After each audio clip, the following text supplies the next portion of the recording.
ವೀಕ್ಷಕರೇ, ಅಡುಗೆ ಮಾಡೋಕ್ಕಿಂತ ಮುಂಚೆ ಸೊಪ್ಪಿನಲ್ಲಿರುವಂಥ ಮಣ್ಣನ್ನು ತೆಗಿಬೋದು, ಅಕ್ಕಿಯಲ್ಲಿರುವಂಥ ಕಲ್ಲನ್ನು ತೆಗಿಬೋದು, ಹಾಗೆ ಉಪ್ಪಿನಲ್ಲಿ ರಂಗೋಲಿನ ಬೆರೆಸಿ ಕಲಬೆರಕೆ ಮಾಡಿರ್ತಾರೆ, ಅದನ್ನು ಕೂಡ ನೀವು ತೆಗಿಬೋದು. ಆದರೆ ಒಂದ್ಸರಿ ಅಡುಗೆ ತಯಾರಾದ್ಮೇಲೆ ಉಪ್ಪಿಟ್ಟಿನಲ್ಲಿರುವಂಥ ಉಪ್ಪನ್ನು ತೆಗಿಯೋಕ್ಕಾಗಲ್ಲ. ಹಾಗೆ ಸಾರಿಗೆ ಖಾರದ ಪುಡಿ ಹೆಚ್ಚಿಗೆ ಆದರೆ ನೀರು ಹಾಕೋಕ್ಕಾಗಲ್ಲ. ನಾನು ಯಾಕೆ ಈ ಮಾತನ್ನ ಹೇಳ್ತಾ ಇದ್ದೀನಿ ಅಂದರೆ, ಅಡುಗೆ ಮಾಡೋ ಸಮಯದಲ್ಲಿ ನಮಗೆ ಒಂದೇ ಅವಕಾಶ ಸಿಗೋದು, ಅದಕ್ಕೆ ಗಮನ ಕೊಟ್ಟು ಅಡುಗೆನ ಮಾಡಬೇಕು. ಈಗ ನಿಮ್ಮೆಲ್ಲರ ಗಮನ ಎಲ್ಲಿದೆ ಹೇಳಿ? ನಮ್ಮ ಒಗ್ಗರಣೆ ಡಬ್ಬಿ ಕಾರ್ಯಕ್ರಮದತ್ತ. ನಿಮ್ಮೆಲ್ಲರಿಗೂ ಸ್ವಾಗತ ವೀಕ್ಷಕರೇ. ಇದು ನಿಮ್ಮ ನೆಚ್ಚಿನ Emami healthy and tasty sunflower oil ಅರ್ಪಿಸುವ ಒಗ್ಗರಣೆ ಡಬ್ಬಿ ಕಾರ್ಯಕ್ರಮ. ಬನ್ನಿ ಹಾಗಾದ್ರೆ ಇವತ್ತಿನ ನಮ್ಮ ಕಂಪ್ಲೀಟ್ ಫುಡ್ ಮೆನು ಏನು ಅಂತ ಗಮನ ಕೊಟ್ಟು ನೋಡೋಣ. ಸೀಸನ್ ಕುಕಿಂಗ್ನಲ್ಲಿ ಶಾಹಿ ಕರಿ, ಅಮ್ಮನ ಕೈರುಚಿಯಲ್ಲಿ ಕಾಶಿ ಸೊಪ್ಪಿನ ಹಣ್ಣಿನ ಚಟ್ನಿ, ಆರೋಗ್ಯಕರ ಅಡುಗೆಯಲ್ಲಿ ಮೆಂತೆ ಸೊಪ್ಪಿನ ಪಾನೀಯ, ದಿಢೀರ್ ಅಡುಗೆಯಲ್ಲಿ ಆಲೂ ಚಾಟ್, ಕಲಿಯಣು ಬಾಡಿಗೆಯಲ್ಲಿ ಬ್ರೆಡ್ ಬರ್ಫಿ. ಈಗ ನಾನು ಮೊದಲಿಗೆ ಸೀಸನ್ ಕುಕಿಂಗ್ನಲ್ಲಿ ಶಾಹಿ ಕರಿ ಮಾಡೋದನ್ನ ತೋರಿಸ್ತಾ ಇದ್ದೀನಿ. ಫ್ರೈಡೇ ಬಂತು ಅಂದರೆ ಸನಾ ಸಂಡೇ ಮಾಡುವಂಥ ರೆಸಿಪಿ ತೊಗೊಂಡು ಬರ್ತಾಳೆ ಅಂತ ನಿಮ್ಮೆಲ್ಲರಿಗೂ ಗೊತ್ತೇ ಇದೆ. ಅದಕ್ಕೆ ನಾನಿವತ್ತು ನಿಮಗೆ ಸ್ಪೆಷಲ್ ಆಗಿ ಒಂದು ರಾಯಲ್ ಫುಡ್ಡನ್ನು ತೊಗೊಂಡು ಬಂದಿದ್ದೀರಿ, ಅದೇ ಶಾಹಿ ಕರಿ. ಈ ಸೀಸನ್ಗಂತೂ ಬಿಸಿ ಬಿಸಿಯಾಗಿ ಶಾಹಿ ಕರಿ ರೆಡಿ ಮಾಡಿದರೆ ಪರೋಟ ಜೊತೆ ಒಳ್ಳೆ ಕಾಂಬಿನೇಷನ್ ಆಗಿರುತ್ತೆ. ಸೊ ಈ ಸಂಡೇ ನಿಮ್ಮ ಮನೇಲಿ ಮಿಸ್ ಮಾಡದೆ ಶಾಹಿ ಕರಿ ಮಾಡಿ ನೋಡಿ, ಟೇಸ್ಟ್ ಹೇಗಿದೆ ಅಂತ ನಿಮ್ಮ ಫ್ಯಾಮ್ಲಿಗೂ ಕೂಡ ಗೊತ್ತಾಗುತ್ತೆ. ಸೊ ಬನ್ನಿ ಹಾಗಾದರೆ ಶಾಹಿ ಕರಿ ಮಾಡೋಣ. ಇದಕ್ಕೆ ಬೇಕಾಗುವಂಥ ಪದಾರ್ಥಗಳು: ಎಲೆಕೋಸು, ಈರುಳ್ಳಿ ಬೆಳ್ಳುಳ್ಳಿ ಪೇಸ್ಟ್, ಧನಿಯಾ ಪುಡಿ, ಟೊಮ್ಯಾಟೊ, ಕೊತ್ತಂಬರಿ, ಗರಂ ಮಸಾಲ, ಅರಿಶಿನ, ಜೀರಿಗೆ, ಮೊಸರು, ಕಡಲೆ ಹಿಟ್ಟು, ಮೆಣಸು ಪುಡಿ, ಉಪ್ಪು. ಈಗ ನಾನು ಮೊದಲಿಗೆ ಸೀಸನ್ ಕುಕಿಂಗ್ನಲ್ಲಿ ಶಾಹಿ ಕರಿ ಮಾಡೋದನ್ನು ತೋರಿಸ್ತಾ ಇದ್ದೀನಿ. ನೋಡಿ, ಈ ಥರ ಎಲೆಕೋಸನ್ನ ಕಟ್ ಮಾಡ್ಕೋಬೇಕು ಚಿಕ್ಕ ಚಿಕ್ಕದಾಗಿ. ಫಸ್ಟು ಈ ಬೌಲ್ಗೆ ಕಡಲೆ ಹಿಟ್ಟು ಹಾಕೋಣ. 4 ಸ್ಪೂನಷ್ಟು ಕಡಲೆ ಹಿಟ್ಟು,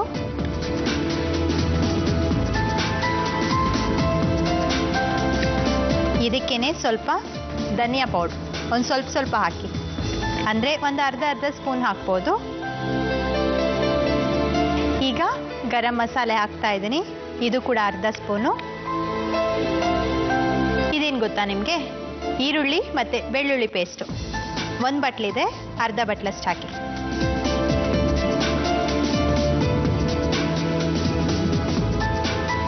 ಸ್ವಲ್ಪ ಅರಿಶಿನ ಪುಡಿ ಹಾಕಿದ್ದೀನಿ. ಈಗ ರುಚಿಗೆ ತಕ್ಕಷ್ಟು ಉಪ್ಪು ಹಾಕಿ ಒಂಚೂರು ನೀರು ಹಾಕಿ ಕಲಿಸ್ಬೇಕು.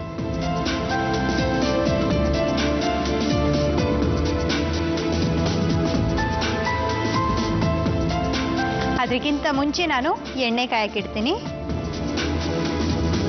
ನಾನು ಅಡುಗೆಗೆ ಯಾವಾಗಲೂ ಯಾವ ಎಣ್ಣೆ ಉಪಯೋಗಿಸ್ತೀನಿ ಹೇಳಿ? ಗೊತ್ತಲ್ವಾ ನಿಮಗೆ? Correct, Emami healthy and tasty sunflower oil.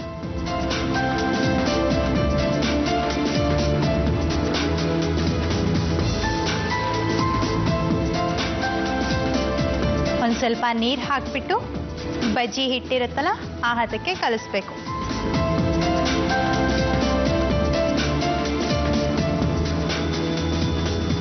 ಈಗ ಇದಕ್ಕೆ ಎಲೆಕೋಸು ಕಟ್ ಮಾಡಿರ್ತೀವಲ್ಲ ಹಾಕಿ. ನೀವು ಎಲೆಕೋಸನ್ನು ಕೂಡ ಕ್ಲೀನಾಗಿ ತೊಳೆದು ತಗೋಬೇಕು. ನಿಮಗೆ ಗೊತ್ತಲ್ವಾ, ಅಡುಗೆಗೆ ಸೊಪ್ಪು, ತರಕಾರಿ ಹಾಗೆ ಹಣ್ಣುಗಳನ್ನು ಬಳಸೋದಾದರೆ ಕ್ಲೀನಾಗಿ ತೊಳೆದು ತಗೋಬೇಕು. ಈಗ ಕೆಲವೊಂದು ಸರಿ ಏನಾಗುತ್ತೆ, ಕಣ್ಣಿಗೆ ಕಾಣದೇ ಇರೋವಂಥ ಹುಳುಗಳಿರುತ್ತೆ. ಹಾಗೆ ಕೆಲವೊಂದು ಸರಿ ಏನಾಗುತ್ತೆ, ಗಲೀಜು ನೀರಲ್ಲಿ ಕೂಡ ಇದು ಬಂದುಬಿಟ್ಟಿರುತ್ತೆ. ಸೊ ಅದಕ್ಕೋಸ್ಕರ ನೀಟಾಗಿ ತೊಳೆದ್ಬಿಟ್ಟು ತಗೊಳ್ಳಿ. ಚೆನ್ನಾಗಿ ಕಲಿಸ್ಬಿಡಿ, ಅಂದರೆ ಎಲ್ಲ ಕಡೆ ಹಿಟ್ಟು ಅಂಟುತ್ತೆ. ನೆಕ್ಸ್ಟು ಎಣ್ಣೆಯಲ್ಲಿ ಹಾಕಬೇಕು.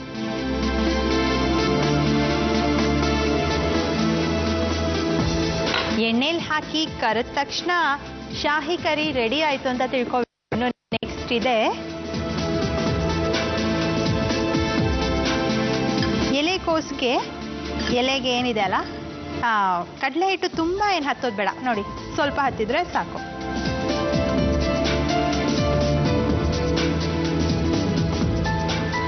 ಈ ಎಲೆಕೋಸು ಸ್ವಲ್ಪ ಹಿಟ್ಟು ಹಚ್ಚಿ ಹಾಕ್ತಾ ಇರೋದು. ಎಣ್ಣೆಯಲ್ಲಿ ಕರೆಯುತ್ತೆ ನೋಡಿ, ಅಲ್ಲಲ್ಲೇ ಎಲೆಕೋಸೆಲ್ಲ ಎಷ್ಟು ಟೇಸ್ಟಿಯಾಗಿರುತ್ತೆ ಗೊತ್ತಾ?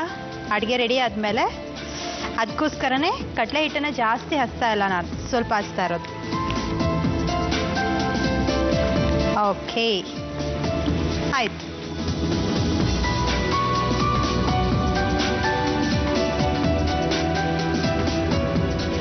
ನೋಡಿ ವೀಕ್ಷಕರೇ, ಯಾವಾಗಲೂ ನಾವು ಕರ್ದಿರುವಂಥ ಪದಾರ್ಥಗಳನ್ನು ರೆಡಿ ಮಾಡಬೇಕಾದ್ರೆ ಈ ಥರ ಒಂದು ಪ್ಲೇಟ್ ಮೇಲೆ ಟಿಶ್ಯೂ ಪೇಪರ್ನ ಹಾಕಿಟ್ಕೊಳ್ಳಿ. ಏನಕ್ಕಂದರೆ ಎಣ್ಣೆ ಏನಾದರೂ ಜಾಸ್ತಿ ಇದ್ದರೆ ಆ ಪದಾರ್ಥದಲ್ಲಿ ಟಿಶ್ಯೂ ಪೇಪರು ಹೀರ್ಕೊಳ್ಳುತ್ತೆ. ನೋಡಿ ಎಷ್ಟು ಚೆನ್ನಾಗಿ ಕ್ರಿಸ್ಪಿಯಾಗಿದೆ ಇದು.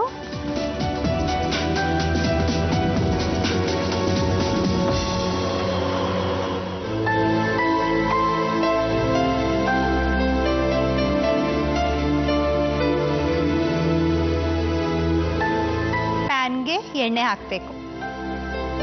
2 ರಿಂದ 3 ಸ್ಪೂನಷ್ಟು ಎಣ್ಣೆಗೆ ನಾನು ಮಿಕ್ಸ್ ಇದ್ನಲ್ವಾ ಈರುಳ್ಳಿ ಮತ್ತು ಬೆಳ್ಳುಳ್ಳಿ ಪೇಸ್ಟು ಇಷ್ಟು ಹಾಕಬೇಕು.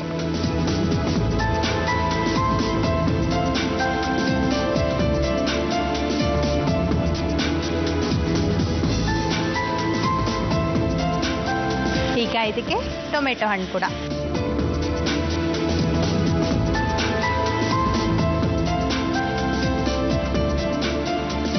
ನೋಡಿ, ಈರುಳ್ಳಿ ಮತ್ತು ಬೆಳ್ಳುಳ್ಳಿನ ಪೇಸ್ಟ್ ಮಾಡೇ ಹಾಕಬೇಕು ಈ ಅಡುಗೆಗೆ. ಆವಾಗಲೇ ಟೇಸ್ಟಿ ಆಗಿರುತ್ತೆ ಈ ಅಡುಗೆ. ಯಾಕಂದರೆ ಈ ಅಡುಗೆಗೆ ಹೆಚ್ಚಾಗಿ ಈರುಳ್ಳಿ ಮತ್ತು ಬೆಳ್ಳುಳ್ಳಿ ಗಮ್ ಅಂತ ಇರಬೇಕು. ಸೊ ಅದಕ್ಕೋಸ್ಕರ ನಾನು ಪೇಸ್ಟ್ ಮಾಡಿ ಹಾಕ್ತಾ ಇರೋದು.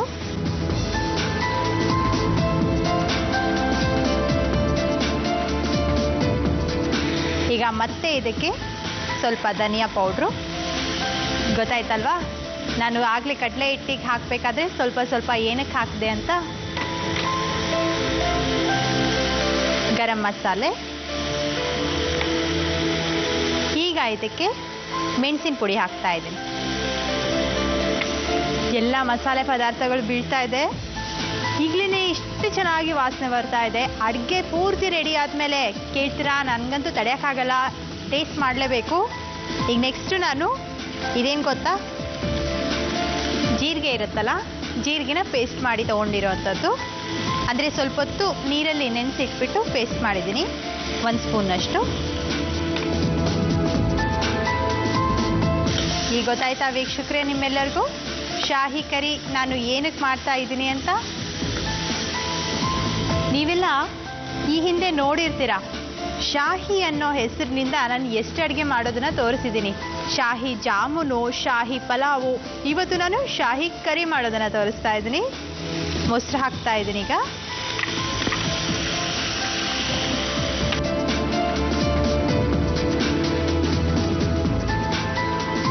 ನಾನೀಗ ಹಾಕಿರೋದು ಗಟ್ಟಿ ಮೊಸರು, ಅದರಲ್ಲೂ ಸ್ವೀಟ್. ಯಾಕಂದರೆ ನಾವು ಇದಕ್ಕೆ ಆಲ್ರೆಡಿ ಟೊಮೆಟೊ ಹಾಕಿರ್ತೀವಲ್ವಾ, ಅದಕ್ಕೋಸ್ಕರ. ಗ್ಯಾಸು ಆಫ್ ಮಾಡಿದ್ದೀನಿ. ಈಗ ಸ್ವಲ್ಪ ಕೊತ್ತಂಬರಿ,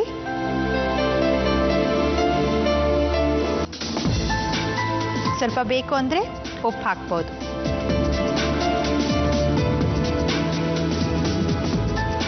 ಗ್ಯಾಸ್ ಆಫ್ ಮಾಡಿದ ಮೇಲೆ ಕರೆದಿರುವಂಥ ಎಲೆಕೋಸನ್ನ ಹಾಕ್ತಾ ಇರೋದು.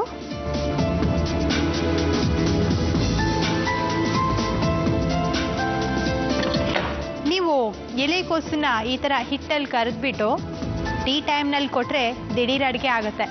ಯಾಕಂದರೆ ಟೀ ಟೈಮ್ಗೆ ಸ್ವಲ್ಪ ಕ್ರಿಸ್ಪಿ ಆಗಿರೋವಂಥದ್ದು, ಟೇಸ್ಟಿ ಆಗಿರೋವಂಥದ್ದು ಬೇಕಾಗುತ್ತೆ. ನಿಮಗೆ ಗೊತ್ತಾಗ್ತಾ ಇದೆಯಲ್ಲ ನಾನು ಗ್ಯಾಸ್ ಆಫ್ ಮಾಡಿದ್ಮೇಲೆ ಏನಕ್ಕೆ ಹಾಕಿದೆ ಅಂತ. ವಾವ್, ಈಗ ನೋಡಿ ಕಂಪ್ಲೀಟಾಗಿ ರೆಡಿ ಆಯಿತು ಶಾಹಿ ಕರಿ. ಇದನ್ನು ಒಂದು ಬೌಲ್ಗೆ ಸರ್ವ್ ಮಾಡೋಣ.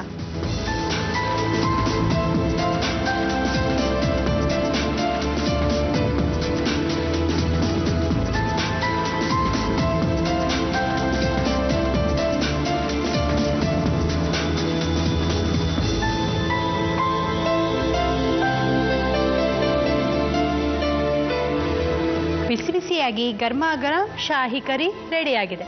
ಹೇಗೆ ಮಾಡೋದು ಅಂತ ನೀವು ಕೂಡ ನೋಡಿದ್ರಲ್ವಾ? ಸೊ ಮನೇಲಿ ಮಿಸ್ ಮಾಡದೆ ಇವತ್ತೇ ಟ್ರೈ ಮಾಡಿ ನೋಡಿ. ಶಾಹಿ ಕರಿ ಮಾಡುವ ವಿಧಾನ: ಒಂದು ಗ್ಲಾಸ್ ಬೌಲ್ನಲ್ಲಿ 4 ಸ್ಪೂನ್ ಕಡಲೆ ಹಿಟ್ಟು, ಧನಿಯಾ ಪುಡಿ, ಗರಂ ಮಸಾಲ, ಈರುಳ್ಳಿ ಬೆಳ್ಳುಳ್ಳಿ ಪೇಸ್ಟ್, ಅರಿಶಿನ ಪುಡಿ, ರುಚಿಗೆ ತಕ್ಕಷ್ಟು ಉಪ್ಪು, ಸ್ವಲ್ಪ ನೀರನ್ನು ಸೇರಿಸಿ ಚೆನ್ನಾಗಿ ಕಲಸಿಕೊಳ್ಳಿ. ಕಟ್ ಮಾಡಿಕೊಂಡ ಎಲೆಕೋಸನ್ನು ಈ ಮಿಶ್ರಣದಲ್ಲಿ ಡಿಪ್ ಮಾಡಿ ಬಾಣಲೆಯಲ್ಲಿ ಹಾಕಿ ಚೆನ್ನಾಗಿ ಕರಿಯಿರಿ. ಒಂದು ಬಾಣಲೆಯಲ್ಲಿ 3 ಸ್ಪೂನ್ ಎಣ್ಣೆ, ಈರುಳ್ಳಿ ಬೆಳ್ಳುಳ್ಳಿ ಪೇಸ್ಟ್, ಟೊಮ್ಯಾಟೊ, ಧನಿಯಾ ಪುಡಿ, ಗರಂ ಮಸಾಲ, ಮೆಣಸಿನ ಪುಡಿ, 1 ಸ್ಪೂನ್ ಜೀರಿಗೆ ಪೇಸ್ಟ್, ಮೊಸರು, ಕೊತ್ತಂಬರಿ, ರುಚಿಗೆ ತಕ್ಕಷ್ಟು ಉಪ್ಪು, ಕರಿದ ಎಲೆಕೋಸನ್ನು ಹಾಕಿ ಚೆನ್ನಾಗಿ ಮಿಕ್ಸ್ ಮಾಡಿಕೊಳ್ಳಿ. ಈಗ ಸರ್ವಿಂಗ್ ಬೌಲ್ನಲ್ಲಿ ಹಾಕಿ ಬಿಸಿ ಬಿಸಿಯಾದ ರುಚಿಯಾದ ಶಾಹಿ ಕರಿಯನ್ನು ಸರ್ವ್ ಮಾಡಿ.